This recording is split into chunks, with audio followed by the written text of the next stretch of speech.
بسم اللہ الرحمن الرحیم۔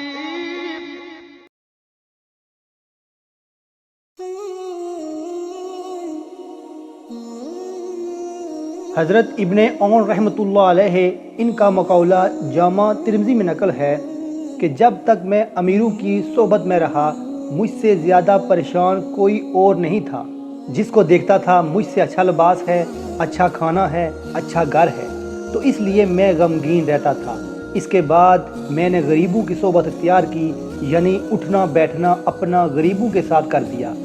تو ان کو دیکھ کر اللہ تعالیٰ نے مجھے شکر کی توفیق بخشی، اور جب میں اپنے سے کم تر لوگوں کو دیکھتا تو اس وقت شکر کرنے کی توفیق ہوتی۔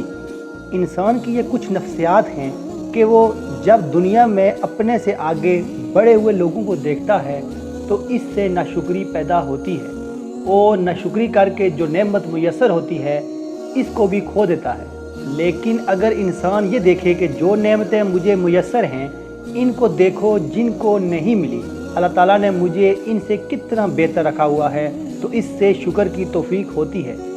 حضرت صلی اللہ علیہ وآلہ وسلم کے عہد مبارک میں صحابہ اکرام رضی اللہ تعالیٰ عنہم پر کئی دن فاقہ کی نوبت رہتی تھی۔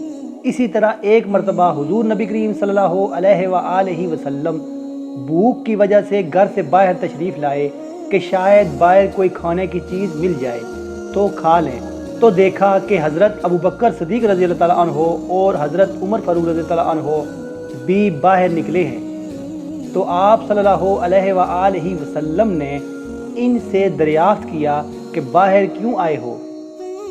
تو انہوں نے عرض کیا کہ یا رسول اللہ صلی اللہ علیہ وآلہ وسلم، گھر میں کھانے کو کچھ نہیں ہے، اس لیے باہر آئے ہیں کہ شاید کوئی چیز مل جائے تو کھا لیں۔ تو آپ صلی اللہ علیہ وآلہ وسلم نے ارشاد فرمایا کہ جس چیز نے تم کو نکالا ہے اسی نے مجھے بھی نکالا ہے۔ پھر آپ صلی اللہ علیہ وآلہ وسلم صحابہ رضی اللہ تعالیٰ عنہ کے ساتھ ایک انصاری صحابی کے باغ میں تشریف لے گئے۔ جب انصاری صحابی نے آپ صلی اللہ علیہ وآلہ وسلم کو دیکھا تو ان کی خوشی کی انتہا نہ رہی۔ انہوں نے آپ صلی اللہ علیہ وآلہ وسلم اور صحابہ اکرام رضی اللہ تعالیٰ عنہ کو سایہ میں بٹھایا اور تواضع کے لیے کھجوریں پیش کی۔ آپ صلی اللہ علیہ وآلہ وسلم نے پانی طلب کیا تو انصاری صحابی نے پانی پیش کیا۔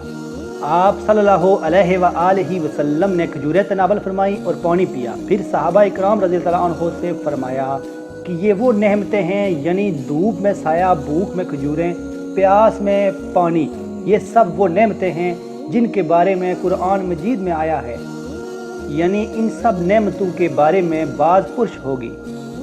اندازہ لگائیے کہ اتنی بھوک کی حالت میں تھوڑی سی کھجوریں میسر ہو گئی، اگر آج کل کے کسی آدمی کو میسر ہوتی تو کہتا کہ ابھی تو بھوک نہیں بجھی، شکر کیا ادا کروں۔ لیکن قربان جاؤں سرکار دو عالم صلی اللہ علیہ وآلہ وسلم پر، جنہوں نے اتنی سی نعمت ملنے پر بھی اپنے صحابہ کرام کی سوچ کا رخ شکر کی طرف موڑ دیا کہ ان نعمتوں پر اللہ کا شکر ادا کرو، ان کے بارے میں بھی پوچھا جائے گا۔ معمولی سی نعمت ملنے پر بھی بندوں کی سوچ کا رخ شکر کی طرف موڑ دینا، یہ بزرگوں کی صحبت ہوتی ہے۔ اس لیے بزرگوں کی صحبت میں بیٹھنا چاہیے، اس سے شکر کی توفیق ہوگی۔ اس لیے ہمیں بھی چاہیے کہ ہمیں بزرگوں کے ساتھ بیٹھنا چاہیے اور ان کی اچھی اچھی باتیں سن کر ان پر عمل کرنا چاہیے۔ آج ہماری ویڈیو کا اختتام ہوتا ہے۔ اگر ہماری ویڈیو آپ کو اچھی لگ رہی ہیں تو پلیز لائک، سبسکرائب اور شیئر ضرور کیجیے۔ السلام علیکم ورحمۃ اللہ وبرکاتہ۔